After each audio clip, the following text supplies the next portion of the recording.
Hi, welcome to part 2 of the marketing mix. This is the work for this week for business studies.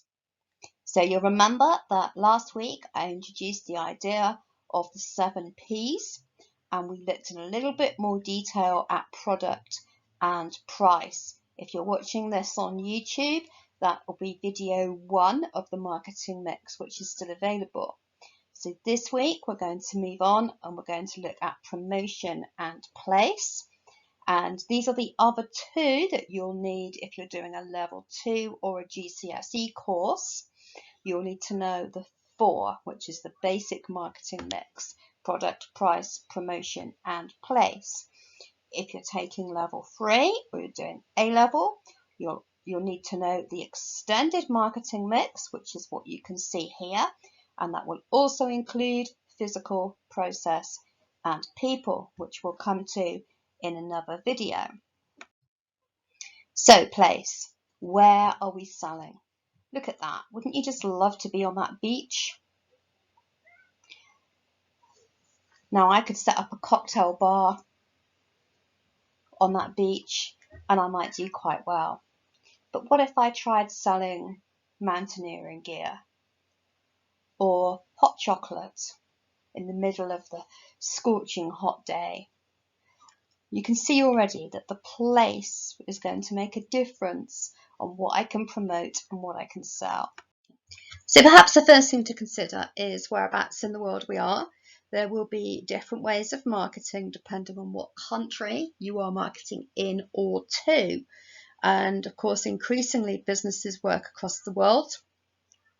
If you have an international business, then you will need to vary your marketing strategy depending on which country you're aiming at. You'll also find that there'll be some products that are illegal in some countries, alcohol being the classic one, but also in terms of advertising law, there will be things that you can do in some places and not in others. And perhaps more importantly, cultures differ. And what would promote a product very well in one place might not work somewhere else. And on a smaller level, let's say we're having our shop in the UK, but where are we? Are we in the north? Are we in the south? There are differences. Are we in the middle of London? Are we on the beach in the West Country? Are we in a rural area or countryside area where there aren't that many shops around and where people appreciate being out in nature? Or are we in the middle of a town? What are the demographics of the area? Are there a high proportion of young people? Are there a high proportion of elderly people? Are there a high proportion of nationalities? Is it a very middle class area, a very working class area? All of those things will affect not only what you can sell, but how you sell it. Think about an advert that would appeal to a child. It's going to be bright and colourful and fun, probably cartoon characters, and one that would appeal to an elderly person might be very different.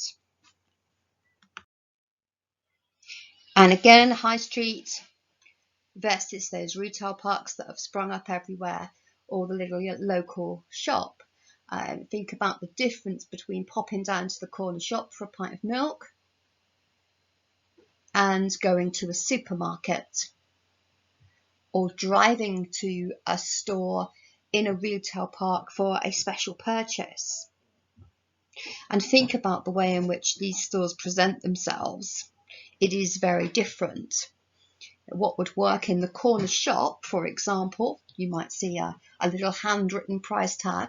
You would never see that in the big retail store. There's a higher level of professionalism, but also perhaps a little bit less targeted towards a specific customer, as they have a much wider customer base. Decor, ambience. So now we're inside our store. The picture you can see there is Harrods in London. And look how opulent, how luxurious that looks. Before we even look at the product, we know it's going to be expensive. and we know it's going to be high quality simply because of the surroundings. This is important as well when it comes to services. Think about going to get your hair cut. If the salon is grubby, noisy, untidy, you might not feel very comfortable.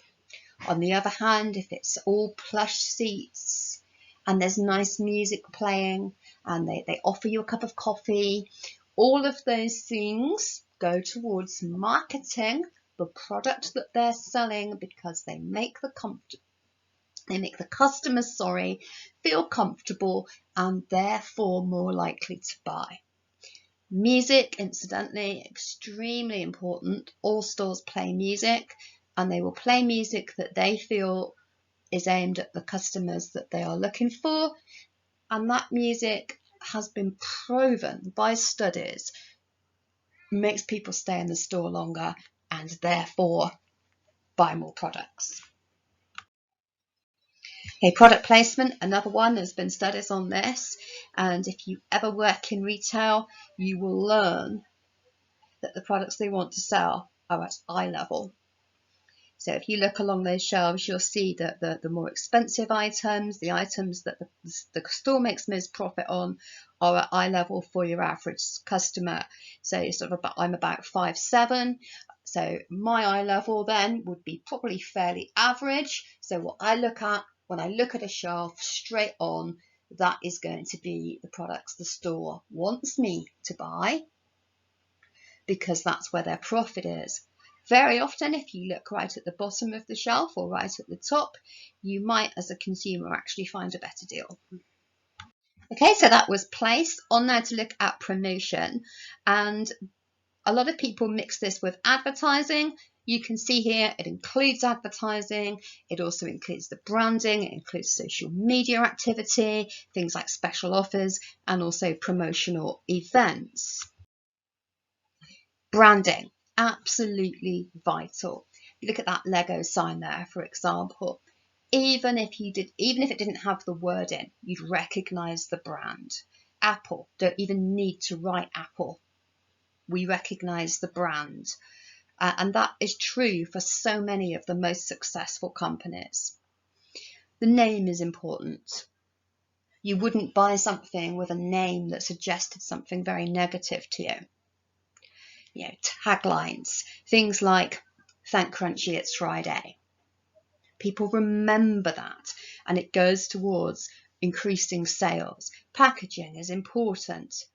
Not only is it protecting the product, but it will have images, it will have logos, it will have the product name, it will have information about that product, and it will tell the customer a lot about whether or not they want to buy.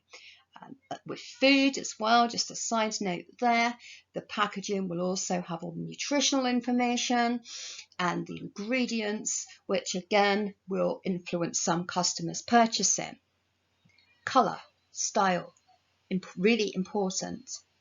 Red, you can see is in a lot of logos because it attracts the attention. The logos are colourful. Gold, again, is used quite often as a symbol of quality. These things make a difference. Images.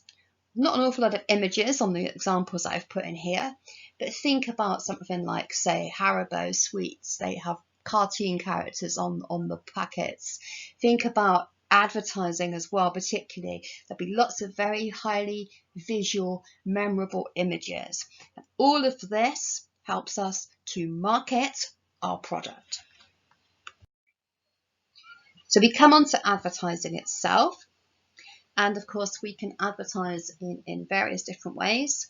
TV is perhaps the one that we see most as consumers, or that we would find most memorable. And in another part of the course, we'll look at some TV adverts, and we'll look at what works and what doesn't work quite so well. And we'll also have a little think about what is allowed and what is not allowed in advertising. But briefly here, the adverts must be true. They can't tell lies about the product, sort of in the realms of decency and not offensive to anyone. And that applies to all adverts. So TV, very, very effective, but also extremely expensive. In-store adverts, well, the obvious disadvantage there is that they're only advertising to people that are already in their store, but it can work really well for new products. Billboards are huge, lots of people see them, but they do see them while they're driving by. You're not going to get those random impulse sales from a billboard, and again, quite expensive. Newspapers and magazines have the advantage of being able to target very specific groups. If you were selling fishing rods, for example, you put them in a fisherman's magazine, or a fisher person's magazine, I guess I should say. Radio, maybe not quite so common nowadays, but radio adverts do really work. It's another way of advertising though. And the interesting thing with a radio ad is that there is nothing to see, obviously. So it's very, very dependent on the sounds and the wording. More common now, online adverts. Most companies will have a website, they will advertise their business in that way, and they'll also do banner ads which pop up when you're looking at other things. They pop up on YouTube, they pop up everywhere, and I'm sure you've seen lots and lots of those. And again, you'll notice that they are colourful, they're a strong visual image because they are designed to grab your attention within a few seconds. Social media ads as well work in much the same way, but the use of social media in marketing goes a little bit further than that. So that's what we're going to look at next. We've got Twitter, Facebook, YouTube, Instagram, all of these things, and more businesses are using them because not only are they free, but they are interactive. A lot of companies now will employ somebody specifically to work on social media and interact with their customers. So they'll be putting content out there every day, maybe several times a day, and also responding to customers' tweets or posts straight away and building a relationship with those customers in a kind of a new way, which hasn't really been available until the last few years, and it seems to be quite effective for a lot of businesses. Special offers like buy one get one free. This ties in with what we looked at on price. So here, rather than reducing the price itself, they've said, well, you buy one at the standard price, you get one free. Okay. Now the advantage to that over a half price product is that they're still getting the same money.